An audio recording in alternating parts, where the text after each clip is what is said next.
Welcome back to the RJ Chapman Show. This is a great day. You know, I usually start these things off like that all the time, but this is a great day. Oh, yeah. I've got Lucas Williams, who used to be a student of mine in the studio. Lucas, first of all, thank you for your service. Oh, thank you. And welcome home. Oh, yeah. Where you been? Well, I was out in Korea for a year and some change, out stationed at Camp Humphreys. Wow. How do you like America? I'd say I'm glad I was born here and not in Korea. So, Oh, yeah. Well, you were a student of mine in ROTC. Yes, Now, did I have you your freshman year or sophomore No, year? you had me my sophomore year. And did I have you as a PC too, or just sophomore year? No, just sophomore year. What'd You left when I was a senior. Oh. Yeah. Oh. So me and Childs couldn't bother you anymore. Yeah, what did you guys used to do to me every time at lunch? Oh, we'd go and literally kick your door in during lunch and go in there and bother you when you were taking your naps. Yeah. Literally kick your door in. I got 30 minutes for lunch, Yeah. and I would lay out flat on my gamer table, chair, whatever it was. And inevitably, you Yeah. and that dang Childs. Every day, Every without day. fail. Yeah, I mean, you guys were consistent. I was Oh, really yeah. proud of you. So anyway, I went up to your graduation in Norfolk. Right. And that was a really special day. I think we've got some pictures of that. We're going to it was insert awesome. those into it. But here's a picture of you and me. You remember this? I do, yes. Oh, that was a great day. So was you work awesome. on those helicopters. I call them SH-60s. What do you guys call them? They're UH-60s. Okay. And that one is specifically Mike model, which is the newer ones. Oh, really? Yeah, a lot harder to work on. Oh. Get a lot more electronics and things like that. I've spent so much time in those helicopters because the Navy has one that's similar, right? Right, exactly. Yeah. How many people they hold? 10, 11? 11. 11 with all their Yep. crap? That's pretty good. 2 pilots, 2 crew chiefs. Well, I remember when you asked me, you said, Master Chief, will you come up to do the speech at my graduation? I'm thinking, I'm an Army guy. I mean, I'm a Navy guy, and these are a bunch of Army guys. Right. But, you know, you were my kid. Yeah. And I thought, you know what? It'd be pretty special if they let me do that. Oh, yeah. And they wanted to see the speech before I did it, which was Right. fine. I Right. sent it up there. And then I came up there, and you had about, I don't know, what'd you have, 20, 30 people? You had a few people. 26, I believe, was in our graduating class. Yep. Yeah. I know you were happy that Oh, day. it was awesome. It was sick. I was just good to get out of there. I was so glad. It was like basic all over again, but with school this time. Yeah. So I remember good you to had get out. you went to Korea, and only one other guy went to Korea. Badgley. Badgley. And during the speech, about halfway through, I said, William, stand up. What did I tell you to do? We had to take an oath to defend each other out in Korea. Yeah. And you both came back unscathed. We did. Because Kept my rank. I know. I heard the easiest way to make E5 in Korea is go as an E6. Exactly. Yep. And what are you now? E3. Yep. Okay, so E4 soon. Yeah, in May. Okay. So make it in May. Oh, well, we've got some other great pictures here I want to talk about. Let's see what we got here today. Oh, now look at the different. Now, what are they feeding you over there? Good food. That must be good food. But Real you're in good spec, food. right? Oh, yeah. And there's a group of was your particular class? That was my class. Yep. right. And I got to pin on your little.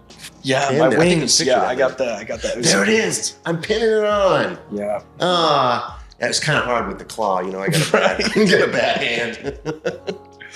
Oh, is that you? What are you doing? Yeah, that is. So that's one of the surveillance planes that they have out in Korea. So it's like these Ooh. big gray planes. I'm not sure the actual name of it, Mm. but yeah, we went over there. The civilians work on them.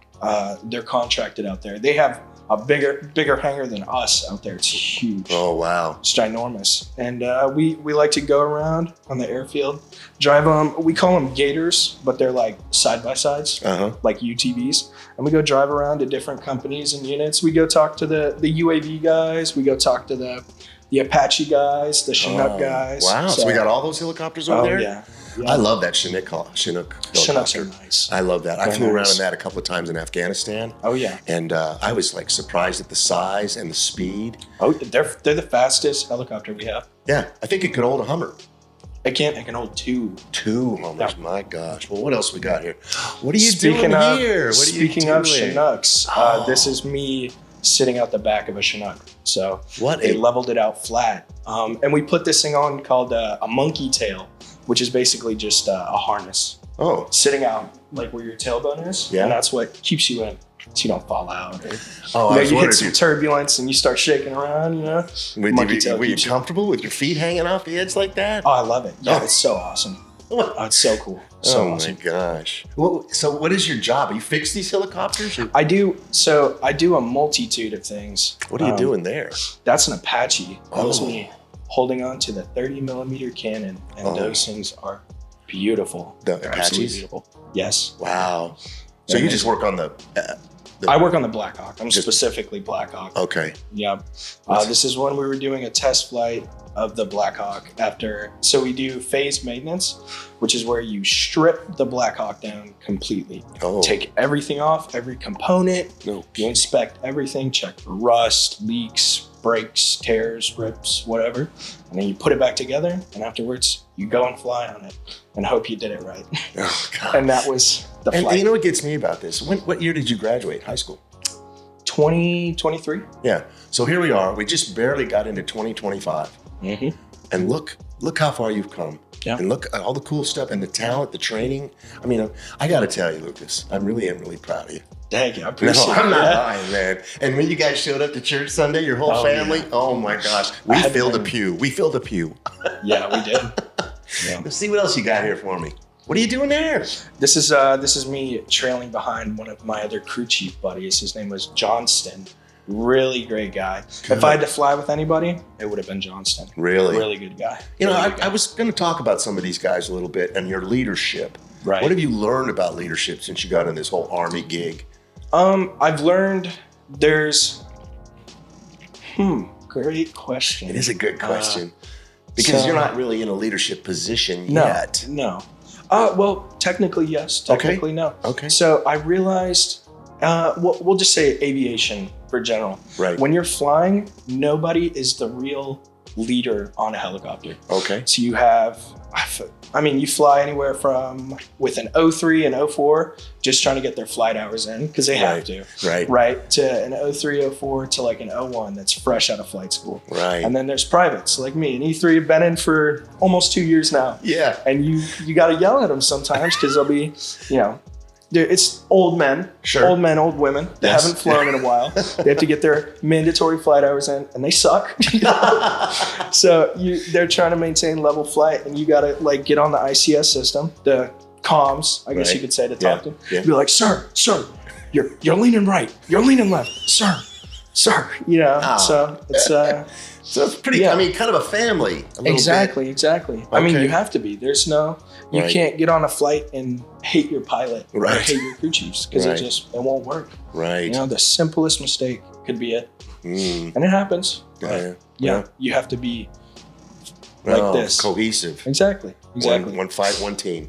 Right. Yeah. Exactly. I think that's a good slogan. I should have coined that. One team, one fight. That's even better. That's actually the Army thing. I know. What's the HUA? Heard, understood, and acknowledged. HUA. Yeah.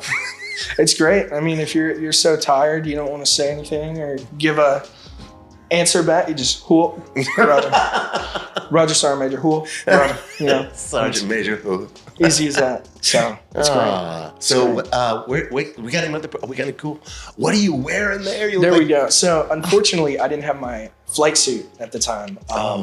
Those are just normal summer OCPs, but that is our crew chief helmet. And it is very, very nice. It has an ICS system built into it. So you can talk to this helicopter? Exactly. You look like Darth Vader. It's a pretty sick helmet. It's really cool. Now, did you ever go down on a line? I did a couple of times, yes. With that helmet on? Oh, yeah, of course. To pick somebody up off the ground? No, you must have scared the crap we did, it was dummies, and then I did it with one other person. But yeah, I could imagine it would be scary. Yeah. How big is the line that you took? The line, I believe it's little tiny. It's like 1/8 of an inch. Yeah. So it's like this big. Wow. Yeah. And it holds two it holds people? good. Yeah, I believe it holds like half a ton, like 1,000 pounds. It holds a good amount of weight. Oh my gosh. We got any other pictures of you? Or is that all the cool ones? No, those are pretty cool. Most of the cool ones. Now, I saw some pictures of you with other things, but keep those out of the news. Yeah, unfortunately. So where are you going next? I'm going to Hunter Army Airfield up in Savannah. So what's the story up there? What you going to do? I'm going to the ASB, the Aviation Support Battalion. So I'm going to be doing just maintenance. Okay. So, Do they fly up there? Yeah, they do. They have different companies that fly, which I'm trying to weasel my way into one of them. But unfortunately, well, I say unfortunately, fortunately, I'll be starting off on maintenance again. And so is this kind of like, I mean, you did the arduous. Would Korea be considered an arduous year for an Army guy? I'd say definitely for a first duty station for somebody that just got in. Yes, it definitely is. Okay. So you're getting sort of repaid a little bit by going up to Savannah, being kind of close to home. Right. How long is that gig? 2-3 years? 3 years. Okay. And I can extend. So. Okay. Oh, really? Mm-hmm. Well, let's pretend that you stay in. Where do you want to go after that? I'm going to go to Colorado, Fort Carson, Colorado. Oh, you already know, huh? You got it planned? Why that? Well, I used to live up in, I wouldn't say live. I visited up there a good amount with my mom. Right. And it is absolutely beautiful. Oh. It's so beautiful. You're next to the Colorado Springs. It's just such a beautiful place. Well, I'm from out west. I'm from Lake Tahoe, Nevada. Yeah. It is pretty. It's real pretty. Yeah, those are really nice. Well, you're not married yet? Not yet. Are you not going to? Soon. Oh, okay. Soon. Okay. I know you don't like that. But. Well, hey, if it's the real deal, it's gonna work. It's gonna work fine. It's gonna be perfect, and you're gonna have a great life.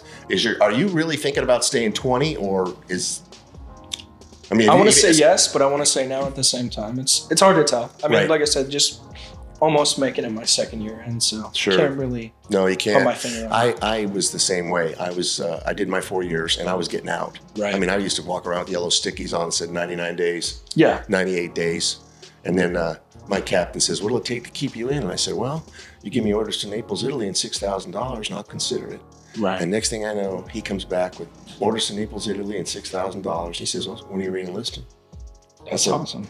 Well, I guess now. He goes, "Okay, go to cruise mess." So everybody's in there. And I've been walking around with these yellow stickies and all sell out. Yeah. You sell out. And then, so you know what they were all wearing next day? 6 more years. That's awesome. Yeah. So you got a little bit of time to make that decision. Exactly. Yeah. You're a twin. I am. Yep. I married a twin. Oh, yeah. That's right. I saw Benjamin. He looked good. Yeah. He works at Gulfstream. So I always think it's so funny. He works on private jets and I work on helicopters. Yeah, that's pretty good. So. Yeah. I'm so glad you came. We kind of close because I did the thing up there, and your family couldn't come up because they were busy. And but I always promised you I'd come there and do it. And you call me all the time from Korea. Yeah, I had to. I said, "What time is it over there, Lucas?" And you go, "Oh, it's about 1 a.m." I go, "Dude, you got to get to sleep." Yeah, Army guys don't sleep. No. Unfortunately not. No. Now, you guys have a benefit being a helicopter guy and going to sleep in the middle of nowhere. Yeah. Where do the regular Army guys sleep? And well, they sleep in mud holes. Dirt holes. They might be lucky enough to get a tent, but... A tent. Where do you guys sleep? In a helicopter. In a hammock. Nice. So, if we go to the field, which we don't. Hey, so after your graduation, where did we go? Where did I take you? Oh, you took me to Norfolk. Yeah. Went out there. We were not fortunate enough to get on an aircraft carrier. Yeah, I couldn't make that happen. Yeah, but we did get to go to the USS Truxtun. How'd you like it? It was awesome. It was awesome. It's funny because the very first show is on the Truxtun, and it talks about you. Yep. And that chief treated us like gold, didn't he? He really did. Yes, it was awesome. Yeah, and then I think he asked you a question up on the bridge. What did he ask you? Because this is how we got on the boat. So he took me off to the side. So we initially get up there, and of course he's like, "Oh well, my grandson just graduated from his AIT class, like my schooling for my job," and he's like, "Yeah, I'd like to have a tour for me and my grandson." And so we go up there and I'm like pretending, like, "Oh yeah, that's my grandpa." Yeah. And then the chief takes me aside up on the bridge and he's like, "So is he really your grandpa?" And I was like, yeah. So that guy treated us like gold. Yeah, it was awesome. He gave us, and here it is. I brought it out today. Yeah. There it is. Yeah, Truxtun. That's the chief petty officer's coin. Oh yeah. And he gave you a coin from the ship and a hat, and he paid the bill. He did. You remember that? It was awesome. It was awesome. He said you had to pay with Truxtun bucks or cash. Yeah, he goes. I go, what are Truxtun dollars? Truxtun dollars. I go, what are Truxtun dollars? I don't have any of them. Yeah. So, oh my God, that was fun. Yeah, it was awesome. Are you gonna go talk to the ROTC kids next week? Maybe. I am. I got to talk to Master Chief Bell. And okay. Go back in there again. So, because I think I was telling you, I went there last year around December-ish time. Yeah. And all I did was graduate basic training and AIT, and I didn't really know anything, fresh out, but they thought you knew the world. Yeah, exactly. So it'll be nice to go back and have like experience and some pictures and a couple of videos. So I think it'll be nice. Well, they're gonna love it. Give me my present. I heard you got me a present. Yeah. What'd you get me? Oh, Bob Ross air freshener. You can't beat it. I got everything that says Bob Ross, but I'm gonna tell you, this is pretty special because I don't have an air freshener. There you go. I wonder what he smells like. Smells good. I got one in my car. No, you can't. Nobody can just say, hey, buy one Bob Ross. Well, Lucas, I've really had a good time with you here today, and I wish you all the luck in the world up in Savannah and your future life with your family and all that kind of stuff. But once again, you really made that Sunday for me special, and I really appreciate you coming on the deal. And I'm like I said earlier, I'm really proud of you. Thank you. You just keep doing good, and you call me anytime. Of course. I like those phone calls. Yeah. Especially when you want to talk about money and what to do with it. Right. So thanks for coming. Of course. I really enjoyed having you. Thanks for having me. Yes, sir. Awesome. Ciao.